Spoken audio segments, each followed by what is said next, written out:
guys, welcome to another episode of Passing Time with Craig. As always, I'm your host, Craig McFarlane, and today's a very special one. We just had Mother's Day, and so it's always important to honor those incredible women. And so on today's episode, I actually wanted to do a little solo episode where I talk about my mom, Pat. And she was actually a great poet. So she wrote a bunch of poems that I've gotten together, and I'm going to read a bunch of them today. So yeah, writing solo today is going to be a little different, but I'm excited about it. For those of you who don't know, my mom, Pat McFarlane, she was born June 22nd, June 22nd, 1960. And when she was 35 years old, back in 1995, she was diagnosed with cancer. Started off with colon ovarian cancer, and eventually it spread throughout her whole body. She did a 5-year battle with cancer, and it was really tough. I was 5 years old when she was diagnosed, and it was just weird to figure this out. Like on my first day of kindergarten, when you go and you meet the teachers and you see what it's like, and you just really simple and playtime. My dad picked me up afterwards and then took me to the hospital to visit mom and tell her about my first day of kindergarten, and that's one of the earliest memories I have.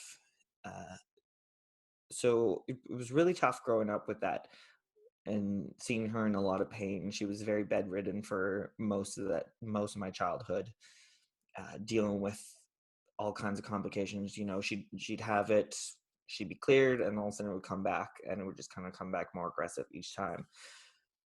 She was just an incredible woman. I absolutely loved her. Everybody did. She just had this way about her. She loved to laugh. She loved to be happy. She loved to do just about anything, and she'd make plans and she'd try for them.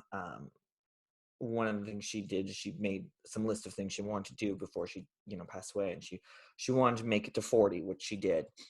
So we threw a big party for her, a big surprise party the month before her 40th birthday, with tons of family and friends. People that she went to high school with were there, cousins and aunts and uncles and relatives that I'd never met before, but they were all wanting to be there to celebrate her because of her amazing spirit. She wanted to see my oldest brother Curtis graduate from high school, which she did, which was super awesome. It was tough for him, but he managed to do it. And yeah, she's just one of those people who inspired me to live each day to its fullest, and make goals and try for them. And then October 2000, on October 22nd to be exact, she passed away at Rosedale Hospice, which is why Hospice Calgary means so much to me. There we were. I remember I was woken up by the sound of my sister crying, actually. And I looked at the time, and it was like 6:37 a.m. and I could hear my sister crying, and I was like, I don't know what's happening. And then my dad came into the room after, and I pretended to be sleeping because I'm such a great actor. Even back then at 10 years old, I was like, I got this. So then he woke my little brother Daniel and I up. We shared a room, and you could tell he was having a tough morning, and he said, we're gonna go say goodbye to mom. So instantly I knew what that meant.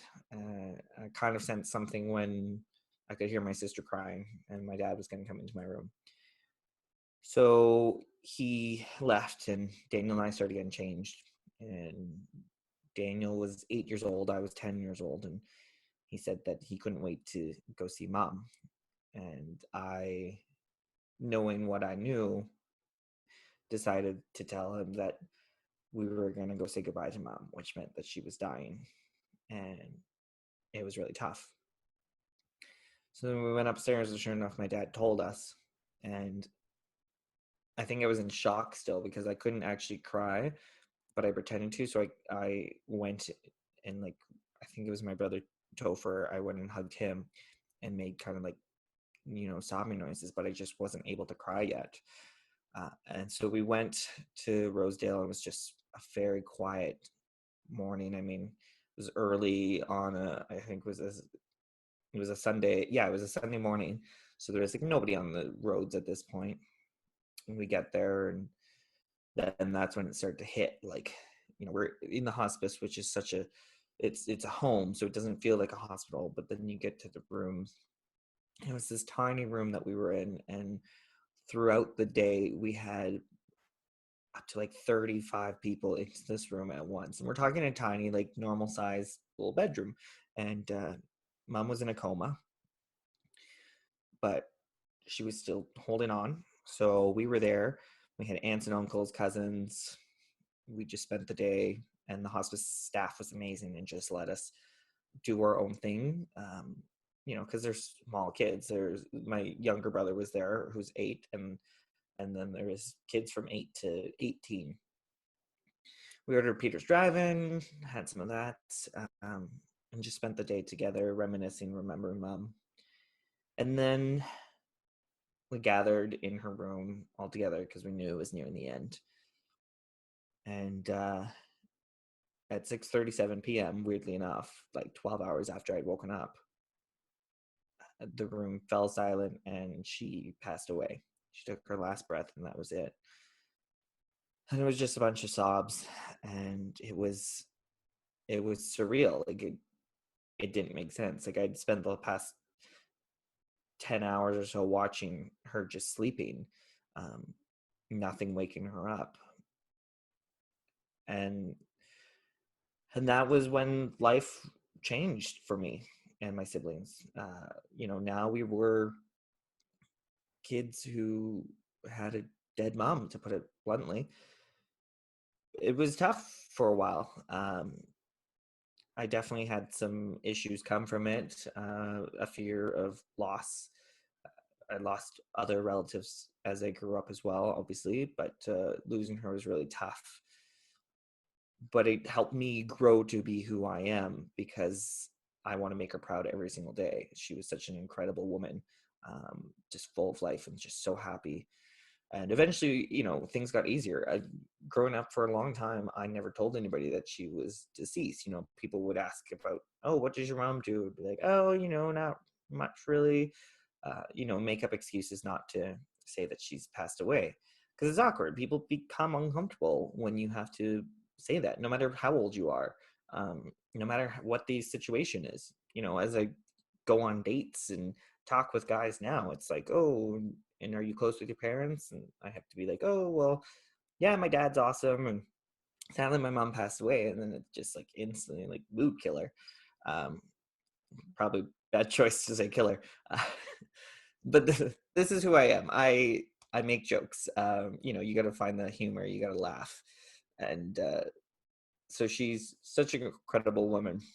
And one thing that I don't know people realized about her was that she wrote a lot of poems. And so I don't think she got enough credit for what she did. So I wanted to read a bunch of them today. So I hope you guys like them. If you've got any questions or want to find out more about them, please feel free to message, and I'll gladly share a bit of my mom with all of you. So first of all, I wanted to showcase, she was beautiful. She was super happy. Cancer took away her hair. Well, chemo did. And I often got buzz cuts, so we looked a lot alike at times. A lot of people say I look like her. A lot of people say I look like my dad. I think both are correct. There are moments where I look like very much one or the other. So here we go with some poems. The first one I'm going to read, luckily, was actually chosen to be in Alberta Poetry Yearbook 1972. I don't know if that's still a thing, but, here we go. This is when, so 72, God, she was 12 years old. Wow, thanks, Mom. Really upstaged me there. That's fine. I'm doing good. I've got a podcast. So this was selected when she was 12 years old to be in this. It's called Golden. Golden is the sun that rises in the east. Golden is the grain upon which we feast. Golden is the turkey on Christmas Day. Golden is the grass on which children play. Golden is the sun that sets in the west. Golden is the color I like best. 1972. Good for you, Mom. So she wrote a bunch of poems, as I've stated. Obviously, that's what we're doing here.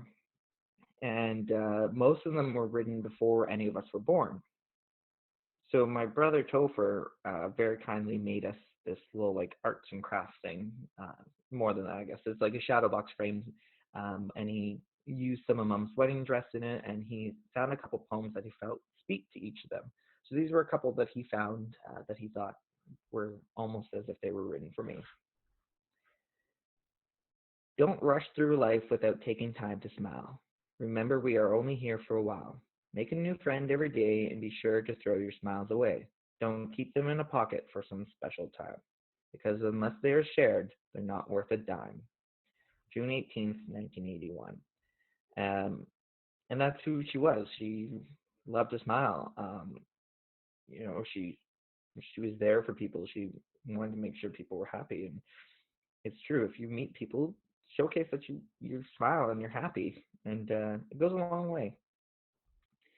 So the other one she wrote is going to have a big marquee, one that everybody can see, to make me happy. Yes, I'll be living my life and singing my song, hoping nothing ever goes wrong. And I'll be happy. Yes, I'll be happy, just singing my song. And I really love this one because um, that's what I want to do right now. I just want to entertain you all. I want to make sure that, you know, people are happy, but most of all, I want to be happy. And it's taken me a long time to get to that point in my life, but I think I'm finally there. And so that poem means a lot to me. So now I've got a couple more that I want to share with you. This is Poetry Hour. And again, these are all written by my mom. Uh, so, let me just make sure I got the right one here. All right. This is called To My Friend.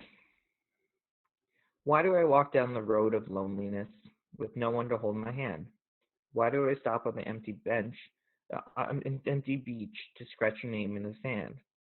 What makes me wake up in the middle of the night and cry out to see if you're there? What makes me think that you're gone forever, that you never really cared? What makes me go to your favorite place, the one you always took me to?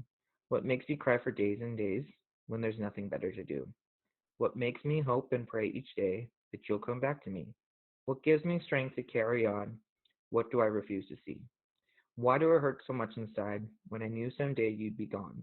Why can't I pull myself together, stand up once more and be strong? Why do I have such lonely days, and why can't I sleep at night? What makes me wonder whether it was you or I who really started that fight? Why do I pray this is not the end? What makes me think I've lost my best friend? April 16th, 1979. Whew. Uh, I'm not gonna cry this episode. That's my goal. um, all right. This is from April 9th, 1980. For your young age, you are far too wise. I can see the sorrow in your eyes. Why won't you cry, my little one? And once again, just be my son. Daddy's gone, and I know it is rough, but our love for him was strong enough to make him see that we will be all right, and that gave him the peace he needed last night. Now Daddy's in heaven where he hurts no more. As for the future, who knows what's in store? But I'll be okay because I've got my son. Oh, why won't you cry, my little one? You are only 5, but wise past your years, and it hurts me not to see your tears. I know you're trying the best you can be to be Mummy's big boy, her little man. And I love you for what you were trying to do, but I know this must be hard on you. Your daddy's gone and the pain weighs a ton. Please cry for me, my little one. This is, oof, this was before she was actually a mother, but it just was incredible. Uh, this is from December 21st, 1979. A candle lights your way no more. The flame is all but gone. You are not here to share our tomorrow, but our yesterdays linger on. Around the next corner, a new day is dawning, and the light will show us a new way. But you aren't here to see the sunshine. Alone, we must find the right way. And it's not going to be an easy road to follow, but somehow we'll make it on our own. The fact that we once knew your love reminds us we are never alone. For you may not be here beside us, but you're there in all our dreams. We know life must go on once more, no matter how hard it seems. And the roses we have lain at your head will no doubt wither through the years, but the love and respect we have for you will never disappear. Um, yeah. And then we've got this one I really love, and I mean I love them all, but this one I can kind of relate to as that single person who just wants that friends to love. It's called "I Just Want to Be Your Friend." You'll never know how much I want you, not as a lover, but as a friend. You don't know how I want to hold you until the very end. I love you so much it hurts me, and it makes me cry inside. But I don't want to make love to you. I just want to stay by your side. Can't we just sit here together and hold hands in the dark of the night? I can put my head on your shoulder and stay till the morning light. You mean the whole world to me now, and I hope this feeling never ends. But I don't want to be your lover. I just want to be your friend. June 7th, 1978. So you can see she just wrote a lot of different poems, uh, which is what I kind of love.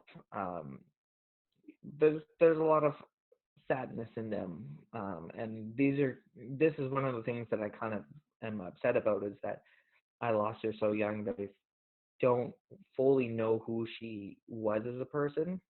Like I don't know what her teen years were like, what she was like, what her and my dad actually were 30 when they had me.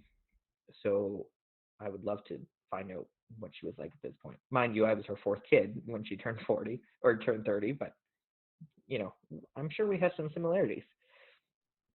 All right, next poem. Sometimes we may not get along, and sometimes we may disagree. And I want you to know how much I love you and what you mean to me. You're more than just my mother, you're a very special friend. You're always there when I need you. On you, I can depend. You always help me with my problems, whether they be big or small. And you're always walking beside me to catch me when I fall. For along the road of life, I may stumble and face many problems each day. But I know you'll always be there, loving me every step of the way. And I feel like that's pretty accurate for how I feel about my mom. And one of the last poems, well, the last poem I wanted to read today, I shared it a few times on my Facebook because I found it in her poems, and I just thought it was amazing, and it's what I strive for again. Between now and eternity, we all have a chance to live a life full of tears and happiness, a life where we must take and give. So while you've got your chance to live, make the most out of every day, for you'll want a lot of memories when you go on your way. So those are all poems written by my amazing mom, Pat. Patricia Ann Ward, Patricia Ann McFarlane, as she became when she got married.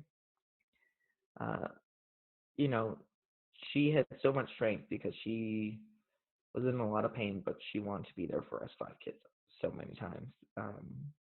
And she was, and she continues to be. There's definite moments that I feel in her around me, and I feel like she's there to support me.